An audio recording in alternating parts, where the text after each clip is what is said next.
Dominica अपने घर में आंखें बंद करके मेडिटेशन कर रही होती है। दूसरी तरफ नैश किसी चीज का वेट कर रहा है। तभी उसको कुछ मैसेज मिलते हैं। वो उन मैसेज में से कोड को नोट करता है और चिट फाड़कर अपने पेन पर रोल करके उस कोड को पढ़ता है। इधर डोमिनिका सुबह अपनी माँ के रूम में आती है और वो अपनी माँ से पूछती है, तुम्हारी रात कैसी रही? वो बताती हैं, लिटिल स्टिफ। और उसके बाद डोमिनिका तैयार होने में अपनी माँ की मदद करती है और उसके बाद वो अपनी माँ को सहारा देते हुए डॉक्टर के पास ले जाती है। डॉक्टर उनकी एक्सरसाइज करवाती है। दूसरी तरफ नैश मेट्रो में चढ़ता है। उसके साइड में पुलिस वाला उसको देखता है तो नैश उससे अपनी आंखें चुराता है और वहाँ से निकलकर सीधा एक कैफे में चला जाता है। इधर डोमिनिका की माँ की केयर टेकर आ जाती है। उसके आते ही डोमिनिका जल्दी से थिएटर चली जाती है और वहाँ जल्दी से रेडी होती है। डोमिनिका रूस की एक बहुत बेहतरीन बैले डांसर है। दूसरी तरफ नैश कैफे से निकलकर किसी से मिलने के लिए चला जाता है। इधर डोमिनिका के डांस शुरू होने से पहले उसका अंकल इवान उसको गैंगस्टर दिमित्री से मिलवाता है और इवान खुद रूसी खुफिया एजेंसी का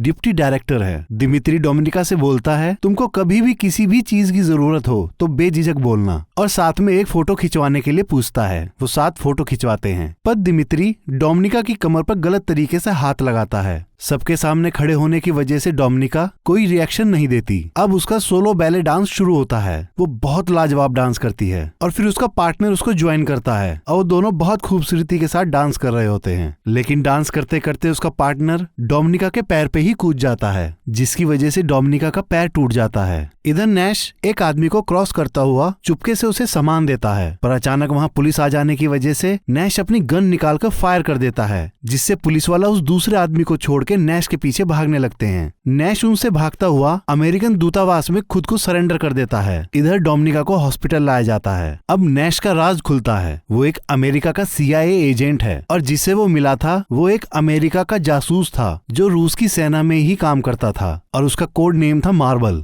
नैश की पहचान खुल जाने की वजह से उसको वापस अमेरिका भेज देते हैं। अब डोमिनिका का अंकल इवान रूसी खुफिया एजेंसी के डायरेक्टर ज़ारखोवा और जनरल से मिलने आता है। ज़ारखोवा उससे डोमिनिका के बारे में पूछता है। इवान बताता है वो हॉस्पिटल में है और उसकी सर्जरी चल रही है। फिर ज़ारखोवा कल रात नैश वाले मामले की बात इवान को बताता है और वो कहता है कि नैश को पहचान लिया गया है, वो एक CIA का एजेंट है। तभी जनरल कहता है, पर ये दूसरा आदमी कौन था उसके पास, ये अभी तक नहीं पता चला है। तो ज़ारखोवा इवान से उस आदमी के बारे में पता करने के लिए बोलता है। अब हॉस्पिटल में डोमिनिका जागती है और अपने पैर की हालत को देखते हुए बहुत रोती है। फिर 3 महीने ऐसे ही गुजर जाने के बाद इवान डोमिनिका से मिलने उसके घर आता है और उसको बताता है कि तुम्हारी कंपनी ने तुम्हारी जगह किसी और लड़की को रख लिया है, उसका नाम सोनिया है, पर वो तुम्हारे मुकाबले कुछ भी नहीं। तभी डोमिनिका कहती है, क्या आप सहानुभूति जताने आए हैं? वो कहता है, नहीं, मैं तुम्हारी मदद करने आया हूँ, क्योंकि अब तुम कैसे अपनी माँ का इलाज और इस घर का खर्चा उठा पाओगी। और कहता है, जब तुम ठीक हो जाओ तो मेरे पास आना, मेरे पास तुम्हारे लिए कुछ काम है। और उसको बताता है, तुम्हारा एक्सीडेंट कोई हादसा नहीं था,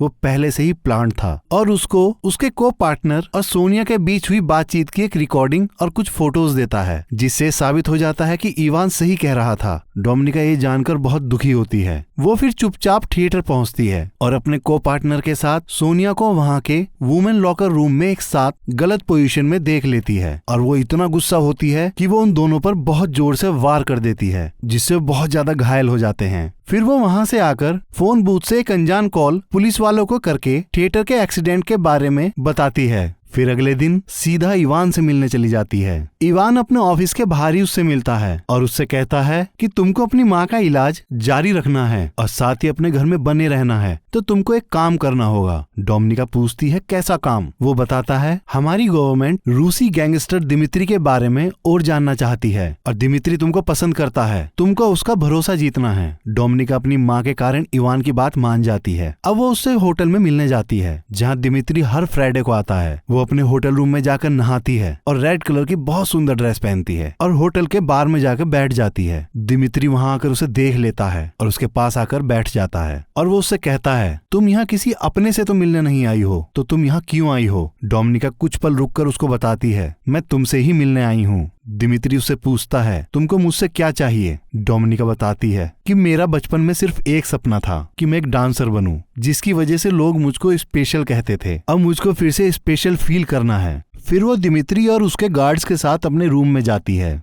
दिमित्री अपने गार्ड्स को वहां से भेज देता है और वहाँ बेड पे बैठकर डोमिनिका से उसके कपड़े उतारने को कहता है। वो वैसा ही करती है। वो उसके पास आती है। दिमित्री उसको धीरे से छूता है और कुछ ही पल में अचानक से आउट ऑफ कंट्रोल होकर उसके साथ जबरदस्ती करता चला जाता है। डोमिनिका उसे रोकने की बहुत कोशिश करती है पर वो उस पर हावी हो जाता है। डोमिनिका मदद के लिए अपने दरवाजे पर देखती है पर वहाँ कोई नहीं होता, क्योंकि इवान ने उससे वादा किया था कि वो डोमिनिका को कुछ नहीं होने देगा। तभी वहाँ एकदम से एक आदमी हेलमेट पहनकर तार से दिमित्री के गर्दन को दबा देता है और उसे मारकर वो डोमिनिका को कपड़े देकर अपने साथ एक खुफिया जगह पहुंचता है। वो अपने चेहरे से नकाब हटाता है। वो इवान के द्वारा भेजा रूसी एजेंट था। फिर इवान खुद डोमिनिका के पास आता है। डोमिनिका उससे कहती है, तुमको पता था कि वहाँ क्या होगा, फिर भी तुमने मुझको वहाँ भेजा। मैं मरना नहीं चाहती। इवान कहता है, ये तुम्हारा नया जन्म है और अब मैं तुमको ट्रेनिंग के लिए भेज रहा हूँ और उस ट्रेनिंग सेंटर में बहुत कम लोग ही सरवाइव कर पाते हैं और तुमको हर हालत में कामयाब होना पड़ेगा, नहीं तो मैं तुम्हारे लिए कुछ नहीं कर पाऊंगा। फिर डोमिनिका को एक रेड स्पैरो की खुफिया और क्रूर ट्रेनिंग सेंटर में भेज दिया जाता है। वहाँ उसको वार्डन मैट्रन मिलती है। वो डोमिनिका को बताती है, तुम यहाँ किसी को अपनी पहचान नहीं बताओगी, और उसकी ट्रेनिंग शुरू हो जाती है और उनका फोकस जासूसी करने के लिए यौन गतिविधियों और रोमांस का लालच देकर अपने खुफिया ऑपरेशंस को कामयाब करना होता है। वहाँ उसको लॉक खोलना, फॉरेंसिक क्लासेस, साथ ही कुछ केस स्टडी के बारे में बताकर उनसे ही सवाल करते हैं। फिर एक शाम डोमिनिका अकेले नहा रही होती है। तभी वहाँ अचानक से उसका को कैडेट निकोल आकर उसके साथ जोर जबरदस्ती करने लगता है। डोमिनिका तभी एक हैंडल तोड़कर निकोल को मारती चली जाती है, जिससे वो बहुत बुरी तरह से घायल हो जाता है और उसकी इस हरकत की वजह से जनरल वहाँ ट्रेनिंग सेंटर में आता है। डोमिनिका बताती है कि निकोल ने मेरे साथ जबरदस्ती करने की कोशिश करी। जनरल सबको बाहर भेज देता है और डोमिनिका से कहता है, एक बार मैं और मेरी वाइफ ने तुम्हारा डांस देखा था। डोमिनिका कहती है वो एक अलग जिंदगी थी।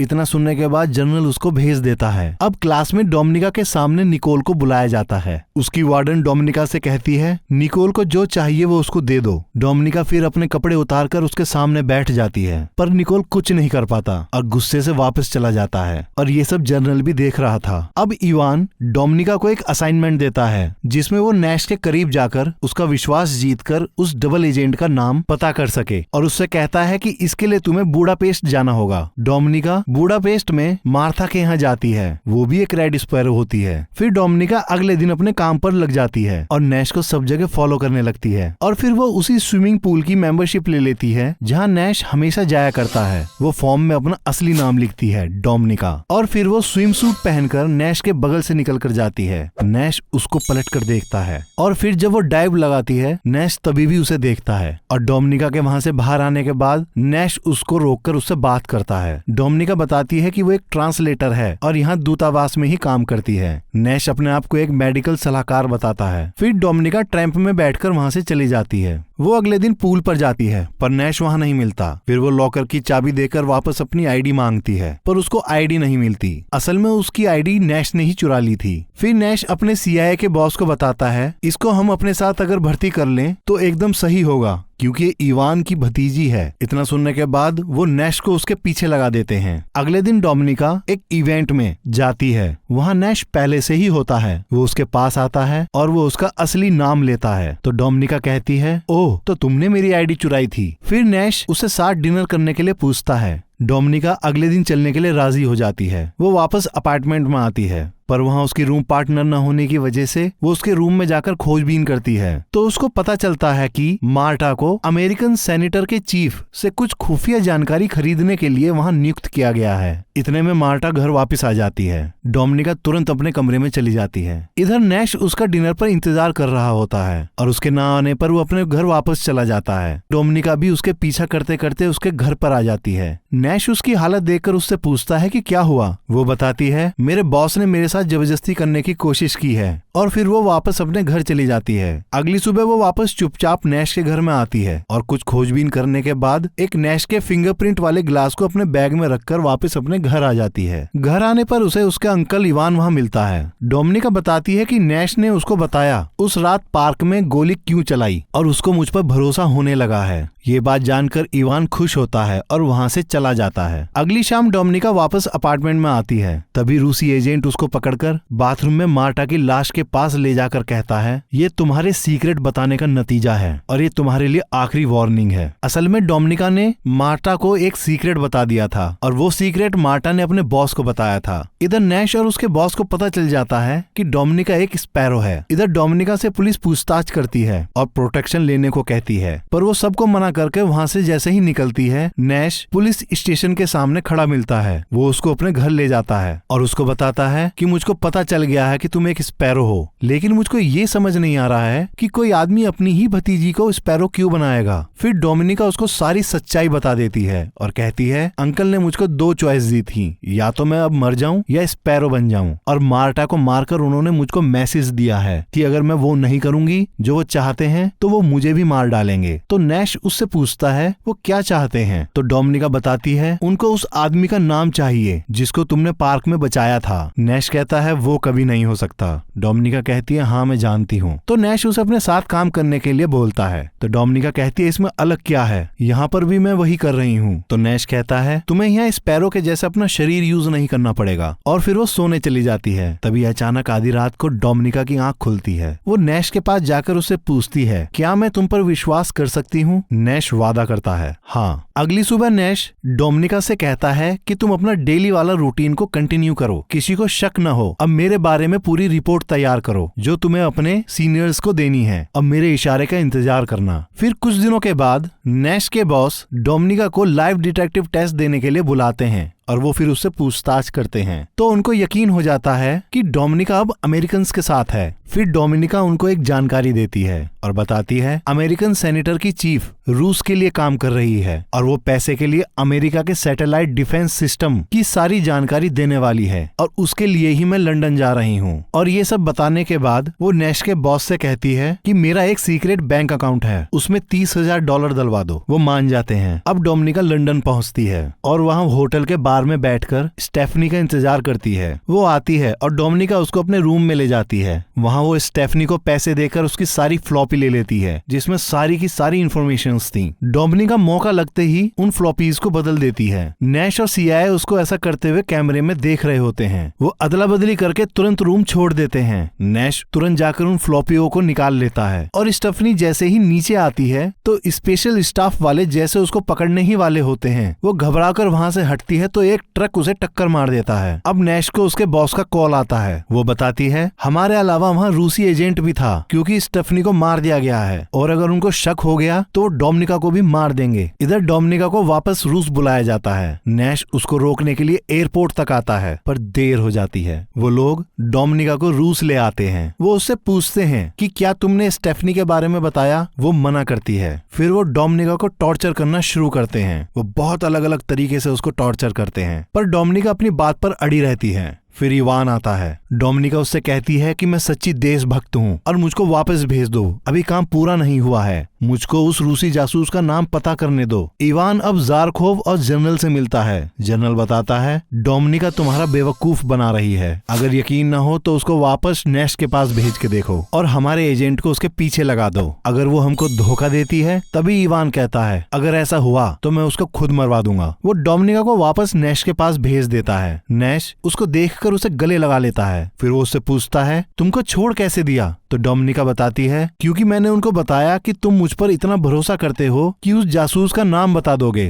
और कहती है तुम मुझको अमेरिका भेज दो, वहाँ मैं सेफ रहूंगी और $30,000 की जगह मुझे $2.5 लाख दे दो जिससे वो अमेरिका में सेटल हो जाए। नैश मान जाता है और उसकी माँ को यहाँ से निकालकर अमेरिका भिजवाने का वादा भी करता है। डोमिनिका उसे किस करती है। अब आधी रात को डोमिनिका जागती है और नैश को ढूंढती है। वो देखती है रूसी एजेंट ने उसके मुंह पर कपड़ा ठूसकर उसके गले को तार से दबा रखा है। डोमिनिका अब एजेंट के साथ ही मिल जाती है। पहले नैश के हाथ बांधती है और उससे उस रूसी जासूस का नाम पूछती है। नैश कुछ नहीं बताता। अब वो एजेंट उसको टॉर्चर करने लगता है। तभी डोमिनिका मौका देखकर एजेंट पर हमला कर देती है और नैश को छुड़ा लेती है, पर वो एजेंट उन दोनों को ही बहुत ज्यादा घायल कर देता है। फिर भी डोमिनिका उस एजेंट को मार देती है। घायल हालत में ही नैश डोमिनिका से कहता है कि तुम अमेरिकन दूतावास में कॉल करो। अगली सुबह जब डोमिनिका जागती है तो खुद को एक गुप्त हॉस्पिटल में पाती है। वो वहाँ से बाहर आकर खड़ी ही होती है, तभी वहाँ रूसी जनरल आ जाता है। डोमिनिका उसको देखकर घबरा जाती जाती है। वो कहता है तुमने हमारे एजेंट को मारा। डोमिनिका कहती है मैं उसका कारण बता सकती हूँ। फिर जनरल उसको बताता है मेरी वाइफ एक डांसर थी, पर जब वो बीमार पड़ी तो रूस में उसका इलाज न हो सका, लेकिन उन्होंने अमेरिकन डॉक्टरों से भी इलाज करवाने से मना कर दिया। अगर उसको उस टाइम इलाज मिल जाता तो आज वो जिंदा होती। और बताता है कि मैं जेल में पैदा हुआ था और कुछ सालों के बाद जब मैं जवान हुआ तो मेरे पास दो रास्ते थे, या तो मैं वहाँ जेल में रहकर मर जाऊं या अमेरिकन को दोस्त बनाकर अपनी आजादी ले लूं। तो जनरल अब उससे बताता है कि जिस जासूस को तुम तलाश रही हो वो मैं हूँ, और अब तुम अपने अंकल को मेरा नाम बता दो। डोमिनिका कहती है कि वो आपको मार देंगे। जनरल कहता है इससे उनका भरोसा तुम पर और हो जाएगा और तुम मेरी जगह ले लेना और उससे तुम मेरा ही काम आगे बढ़ाओगी। डोमिनिका अभी भी मना करती है तो जनरल कहता है यही एक तरीका है, तुम अपनी माँ के पास वापस जा सकती हो, और कहकर वहाँ से चला जाता है। डोमिनिका अपने आप को अमेरिकन को सरेंडर कर देती है और रूस के राजदूत से मिलने को कहती है। राजदूत आता है। डोमिनिका उससे कहती है कि मुझको रूसी चीफ ज़ारखोव से मिलना है क्योंकि मैंने उनके जासूस का पता निकाल लिया है। वो कॉल करके ज़ारखोव को जासूस का नाम बता देती है। इधर जनरल अपने घर आकर पकड़े जाने से पहले अपनी पसंद का गाना लगाकर आराम से बैठकर एक आखिरी ड्रिंक लेता है। अब अमेरिका अपने उस रूसी जासूस के बदले डोमिनिका को छोड़ने को तैयार हो जाते हैं। तो नैश उससे कहता है तुम्हारे अंकल को तुम पर गर्व हो रहा होगा। डोमिनिका कहती है हाँ, होना भी चाहिए। नैश डोमिनिका से पूछता है तुमको नाम कैसे पता चला। डोमिनिका कहती है अब इससे क्या ही फर्क पड़ेगा। वो बताता है अब मेरे ऊपर इंक्वायरी होगी क्योंकि अमेरिकन को लगता है वो नाम मैंने तुमको बताया है। डोमिनिका उसको कोई जवाब नहीं देती पर कहती है एक दिन तुम सब समझ जाओगे। फिर रूसी उस जासूस का चेहरा दिखाते हैं। वो जर्नल नहीं बल्कि इवान था, डोमिनिका का अंकल, जिसको देखकर नैश चौंक कर डोमिनिका को देखता है। डोमिनिका बहुत हल्की सी मुस्कुराती है। असल में डोमिनिका ने इवान का नाम लिया था और वो शुरू से ही इवान को फंसाने के लिए सबूतों को बना रही थी। उसने वो फर्जी बैंक अकाउंट भी इवान के नाम पर ही खुलवाया था जिसमें अमेरिकन से पैसे लिए थे, और नैश के फिंगरप्रिंट वाला गिलास उसने इवान के यहाँ छोड़ दिया था। और इन सब सबूतों के आधार पर ही ज़ारखोव को कंफर्म हो गया था कि इवान ही वो गद्दार जासूस है। अब अदला बदली करते समय रूसियों ने अपने स्नाइपर्स की मदद से इवान को मरवा देते हैं और डोमिनिका को लेकर वहां से निकल जाते हैं। नैश बस उनको देखता रह जाता है। रूस पहुंचकर सब लोग डोमिनिका के काम के लिए उसका सम्मान करते हैं। अब डोमिनिका उस थिएटर में एक गेस्ट की तरह बैठकर डांस देखती है जहां वो कभी खुद डांस किया करती थी, और फिर वो वहां से वापस अपने घर आती है। अगले दिन उसको फिर से एक कॉल आता है। उसको एक नया मिशन मिल चुका था और मूवी यहीं खत्म हो जाती है। आशा करता हूँ कि आप सभी को ये एक्सप्लेनेशन पसंद आई होगी। और भी मूवी के एक्सप्लेनेशन सुनने के लिए आप हमारे इस चैनल को लाइक करें, सब्सक्राइब करें और साथ ही बेल आइकन दबाना ना भूलें।